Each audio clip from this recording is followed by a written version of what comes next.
Γεια σας μαθητές, salvete discipuli. Welcome to the next, and I admit, very long-awaited episode of Medical Greek and Latin. I'm going to call this Lesson 12 Plus because it's a pretty long one. So you've waited a long time since the release of 11, and you're going to get a lot of material here. I am going to talk quickly, so feel free to pause and take notes as needed. Today we're going to be talking about Greek verbs and compound suffix forms. So there's going to be a lot to pack into this for me and a lot for you to unpack from it.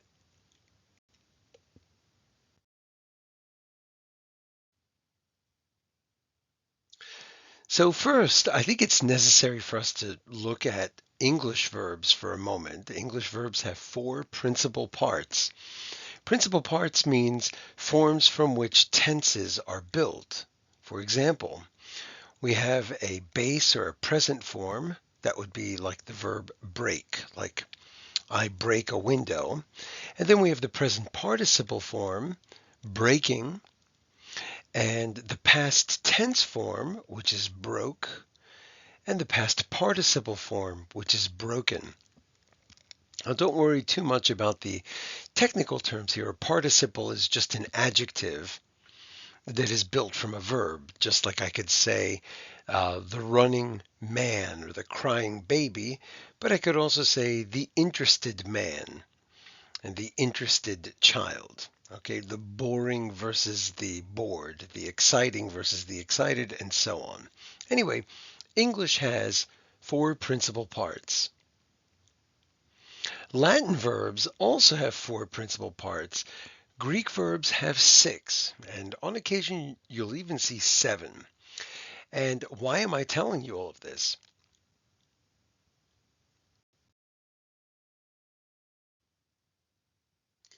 Well, the principal parts can be used for different purposes, and it's different principal parts that'll appear in other languages sometimes.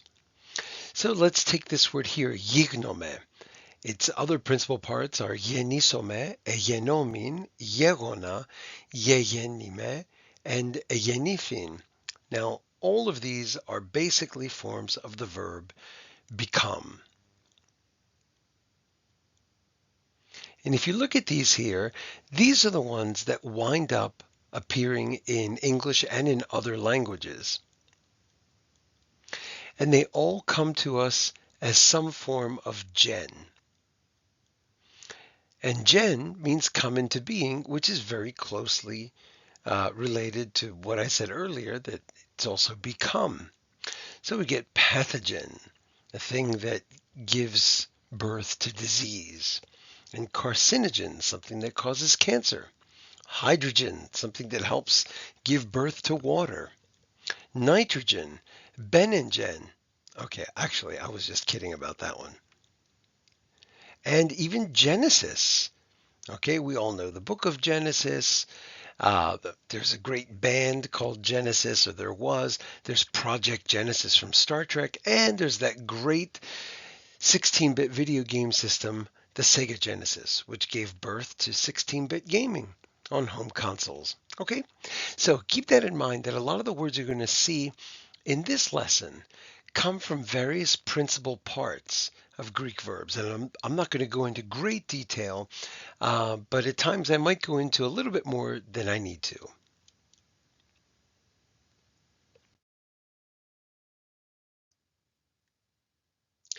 Hopefully the color scheme is not going to be a problem here. You're going to be looking at these black and blue colors a lot.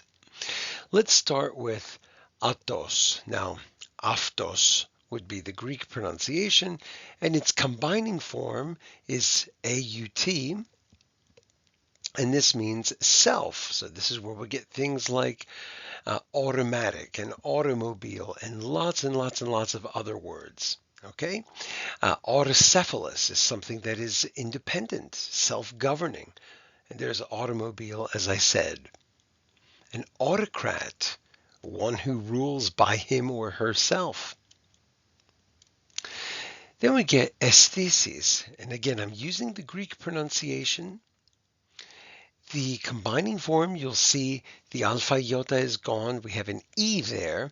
It would have originally been, or at some point in English, and I believe still in French and other languages, it would have been this ligature, this AE in one character.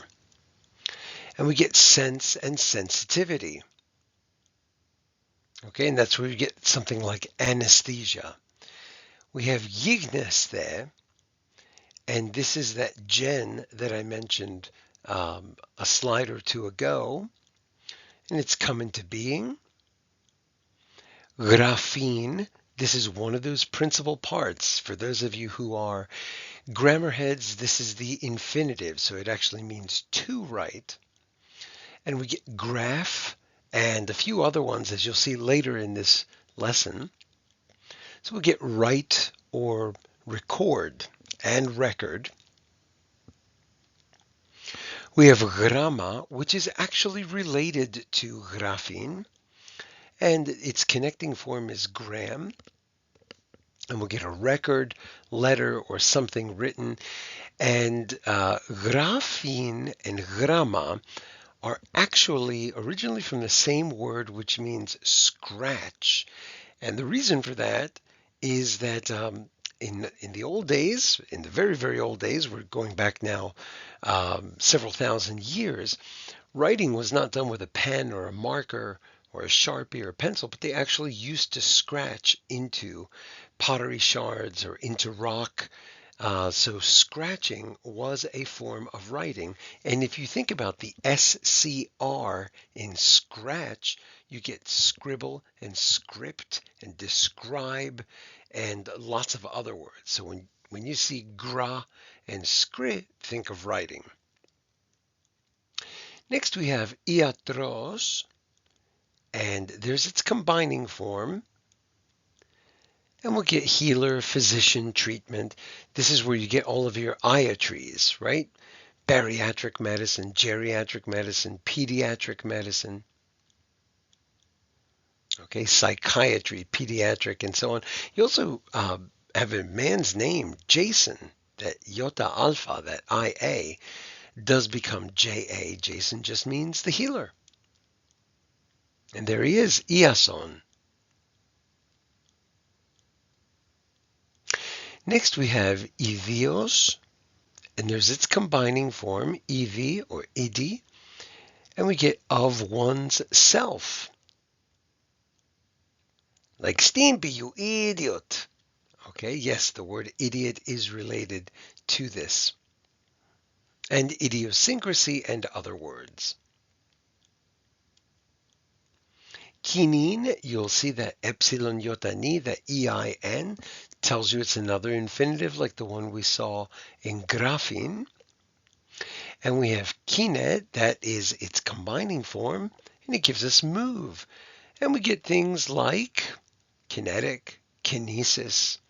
And kine is a pretty interesting one because it'll leave Greek and it'll become sine. And we'll get cinema, which is the motion picture, the moving pictures.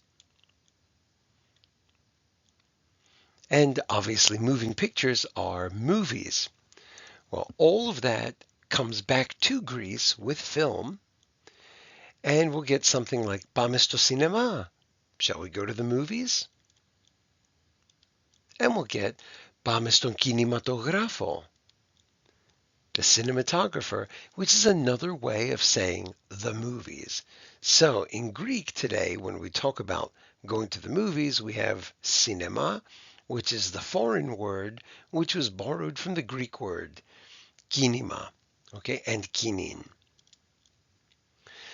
So they both do sound like cinema. Oh, that's a little too much for me. All right, and then we have lean, which is lis in its connecting form, or just li, and it's destroy, break down, or loosen, and we'll talk more about that shortly. Like we'll get lean or luin if you Happen to learn ancient Greek in the Erasmian form. Okay, li in modern Greek is how we say lean, and lu in the Erasmian. And it actually gives us probably the word loosen. When you loosen something, okay, you destroy whatever it is that has it locked up. And we'll get analysis and lots more words that we'll see in a little bit.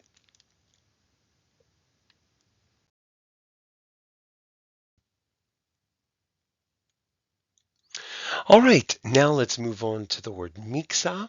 Its combining form is mix, and it means mucus.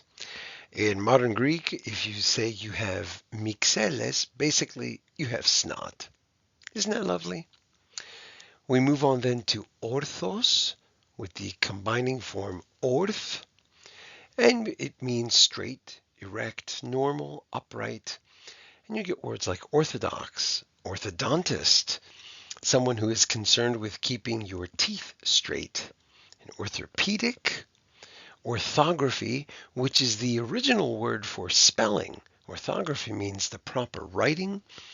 Orthochromatic, orthoptera, which are an order of insects that have straight wings. That's actually what orthoptera means.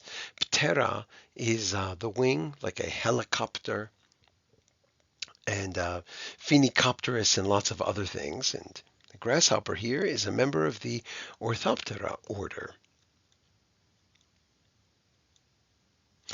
Next we have us and otos, which takes on the combining form ot, and this means ear.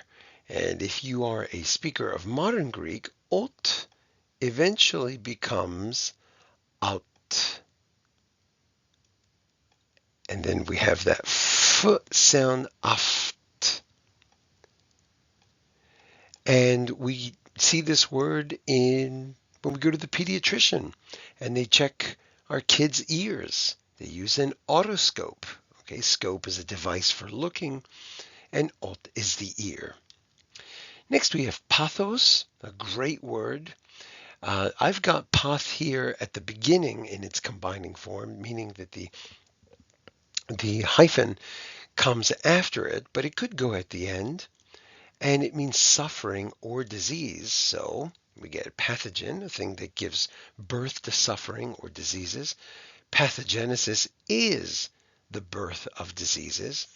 A pathologist is one who studies diseases. Pathos, every English-speaking high schooler has probably read Julius Caesar's Shakespeare and learned about the ethos, the logos, and the pathos. Next we have Pascal, which is something that's related to Pascha or Easter, which is something that remembers the Pascha, the suffering of Christ. I've got the next two in Latin because we do cross over to a Latin word here that is influenced by the Greek. A patient person is someone who's not just suffering medically, suffering in terms of their health, but they're also suffering something that is taking too long, something that requires patience, kind of like my lengthy explanation. The word passion that you see there is also related to suffering. If you're passionate about something, you love it so much, it hurts. All right then, we have a grouping here, pir, piros, and piretos. Combining form at the very least is pir, but you will see pireto sometimes. Fire, burning, and fever, respectively. Piresin, you'll see that EIN, that epsilon iotani, tells you it's an infinitive, one of the principal parts from verbs we looked at earlier. And its combining form is pirex. Now, PYR might be familiar to some of you. Certainly anybody who's a Star Wars fan will know what a pyre is. That's the thing that Darth Vader is burned on at the end of Return of the Jedi. And pyrotechnics is just a fancy word for fireworks. Pyro is fire. Technics means art, fire art. Next we have urin. There's that infinitive ending again. Combining form is rhe, and this will be flow or secrete. And then we have kind of a difficult one here, okay? Regnine, and its combining form is rag, and it means flow profusely or hemorrhage. And actually, you can already see it, that RHAG is already there. Rexis, or rex in its combining form, basically means like a rupturing or a breakage.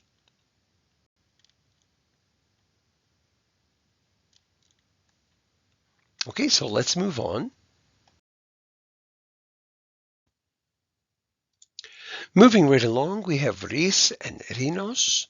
Its combining form is rin. Remember that all Greek words that start with a ro do get that H after them. Okay, like rhythm and rhyme and rhombus. And this means nose. So if you know anyone who's had rhinoplasty, you know they've had a nose job. Rhinoceros, and that's Ceros, not US.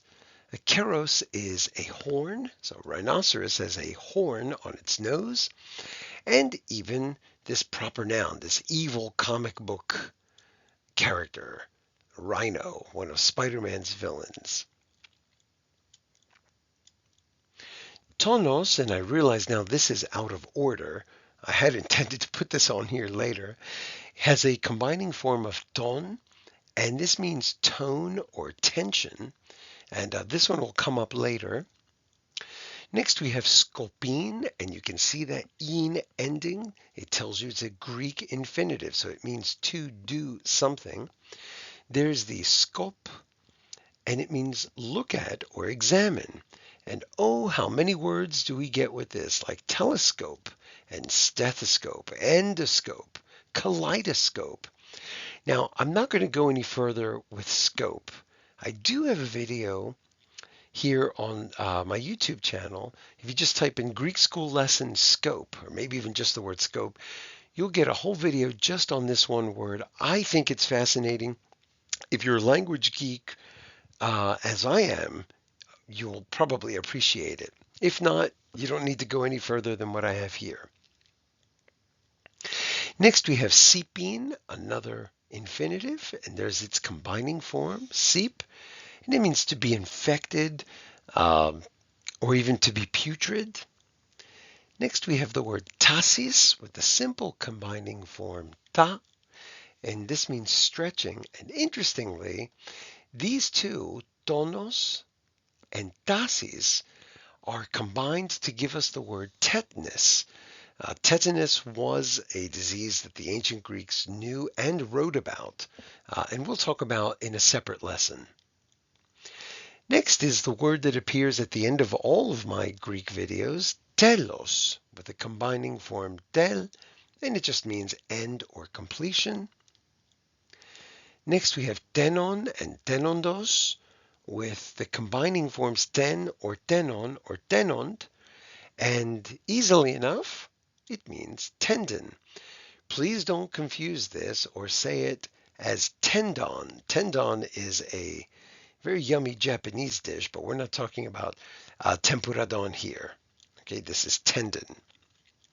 Next we have therapevin, and there's that in ending again, with the predictable combining form therap, which means to treat medically or to heal. Next we have tomos, with the combining form tom, and a lot of people don't know this word. It means a cutting or a slice. When they see the word tome, my students are often confused. A tome is a volume of a book. So if you have a dictionary that has way too many pages, you'll cut it up into tomes, volume 1, volume 2, and so on. An encyclopedia is cut into tomes because there are just too many pages to put into one binding. Tome appears as tomi often at the end, and it just means a cutting out. And enterotomy is I shouldn't say a cutting out, it's more like an incision, like a surgical in incision. So an enterotomy is an incision in the intestine. We'll see Tommy in ectomy as well, which is a cutting out or a removal, sometimes in its entirety, sometimes just in part. And you'll get uh, pneumonectomy, sorry, which is a cutting out of a lung, tonsillectomy, appendectomy, mastectomy. And we have to be careful here. You can see these two words look very, very similar, but they're actually different. An appendectomy is the cutting out or the removal of the appendix, and an appendectomy is the removal of an appendage, meaning if you needed, if you had to have like your arm amputated, okay, that's what that second one would be. Very easy to confuse these. They look so similar. Thyroidectomy, and I really don't want to talk about what a gonadectomy is, but if you know what a gonad is, you can easily imagine. Righto, then let's move on.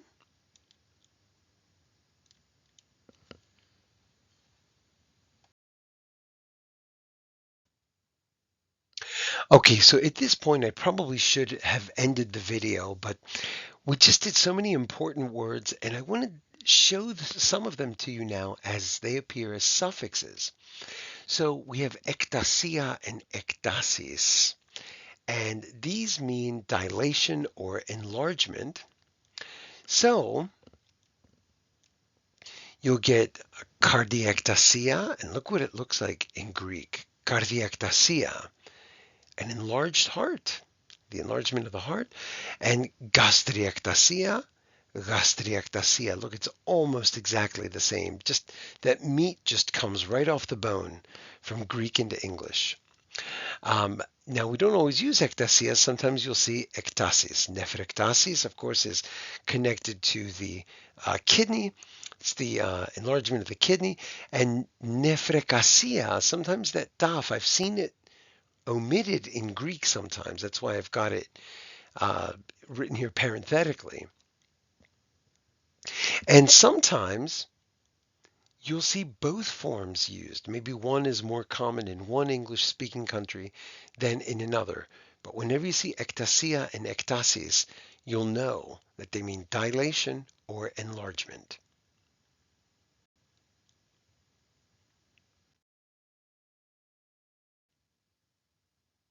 The next one here is Genesis, one we've already talked about a little bit. It means the formation or the origin. Okay, and yes, we get gen and genic. Okay, so lipogenesis, lipogenesis, your lipids are basically fat. And pathogenesis, pathogenesis. Okay, here's another one, antitoxinogen. There it is in Greek. Okay, these words they're directly borrowed. It would be amazing to see medicine advance without the use of Greek. By the way, we also get genus. So neurogenic, nevrogeni doesn't always match up. Okay, in Greek it's not nevrogeniko, which is what we would expect. It's geni. And hepatogenous, okay, ipatogeni. You can see over the ita in the Greek, by the way, there's that rough breathing, which corresponds to the H that we have there. And of course, hepato refers to the liver. Now, these can be confusing or vague.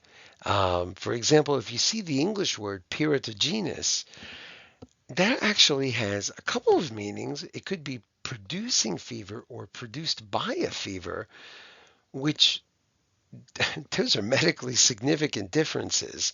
So this is why we actually have to go to medical school, and that's why I can't issue you a certificate in medicine.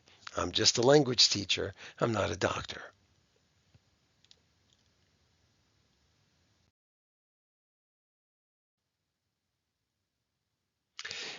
The next three are grouped together. These obviously come from that verb graphin, to write. And we have gram, which is a record of the activity of an organ. Note the specific use here in medicine. Graph, which is an instrument for the activity of an organ, and graphy, which is the recording, the actual process, the recording of the activity of an organ. It also means a treatise, which I'll talk about in a moment. So we have an angiogram, agiographia. Angio is the blood vessel. And we have a cardiogram, cardiographema. Now look at that ending in Greek. Graphema is like a grapheme, not quite the same. Okay, so Greek makes its own modifications, and the other languages borrow what they need and they modify as they see fit.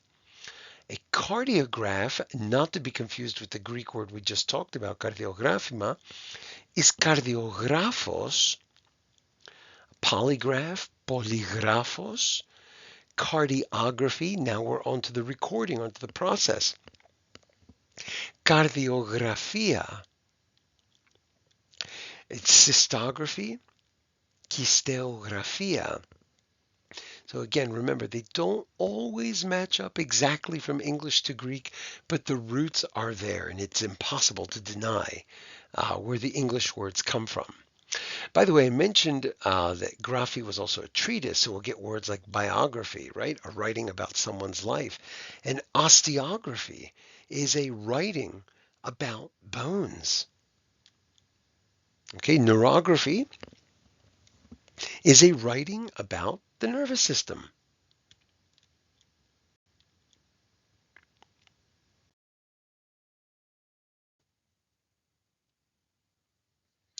All right, and then we move on to lysis, and this is related to that verb we saw earlier, lean, dissolution, reduction, decomposition. So we get words like hemolysis, and you'll see that I'm using the American English spelling here uh, without the A, the hemo that we might see in British English. And look at the Greek, hemolysi, and you'll notice the alpha iota is used instead of the epsilon. Uh, Pyridolysis, pyretolysi, okay, just like the Greek. Now, remember, this lysis is lys, and depending on the pronunciation of Greek you use, you get the word loose from it, lucis. And we get words like analysis, dialysis, paralysis. And as plurals, this is a big problem I have. People will say analysis is. No, it's analyses, dialyses, paralyses. And unfortunately, people go too far with this and they say process to processes. It is not processes, it is processes. That's a Latin word. It does not follow that long E in the plural. Anyway, going back to lysis, the adjective is lytic. So hemolytic is hemolytiki, and you can see that lytic in red.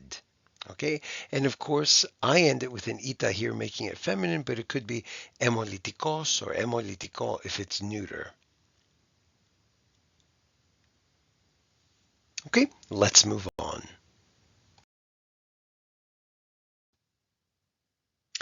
All right, next we move on to pathy, which is disease or suffering, as we said before. So neuropathy, neuropathia,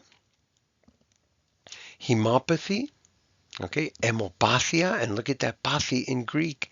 It's exactly where you expect it to be. And of course, there are other words that are connected to suffering, like sympathy and empathy, and ready for this one, encephalomyeloradiculopathy. It is a real word. I've got the radic there in yellow because that's actually Latin. In medical terminology, sometimes the Greek will be married to the Latin. And we'll talk about that much later when we do get to Latin. But this is a real word, I promise. Okay, let's move on.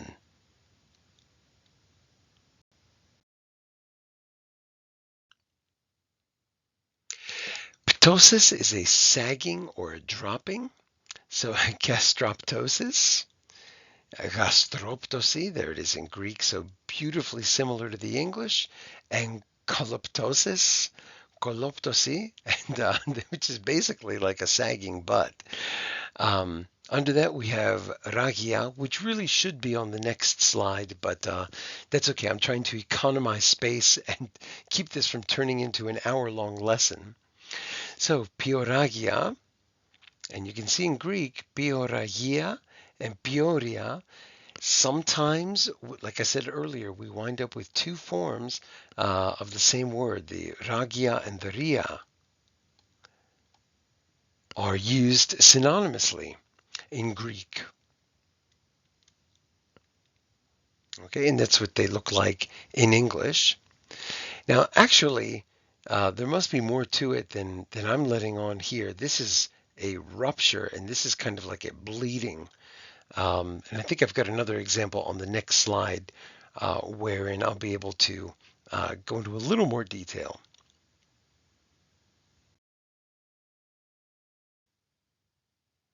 Here is rhexis, the bursting or rupture of tissues. Okay, so angiorhexis, angiorrhexia. Okay, and remember we said angio is the blood vessel. Now, this is a little bit of what I was talking about before. And enterorhexis and enteroria. We have to be careful. The first one, entero, is in both of them, and it means the intestine. An enterorhexis, or an enterorhexis, depending on how you want to say it, is a rupture of the intestine, of the intestinal wall. And enteroria is a vomiting of blood, or it's a bleeding. So we have to be careful with these words, especially with the double R's and the H. They do look very similar, and it's easy to confuse them.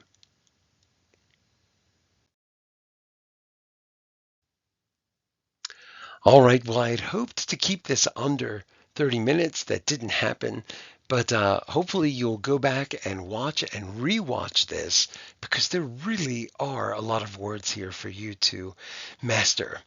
That's it for now. Delos!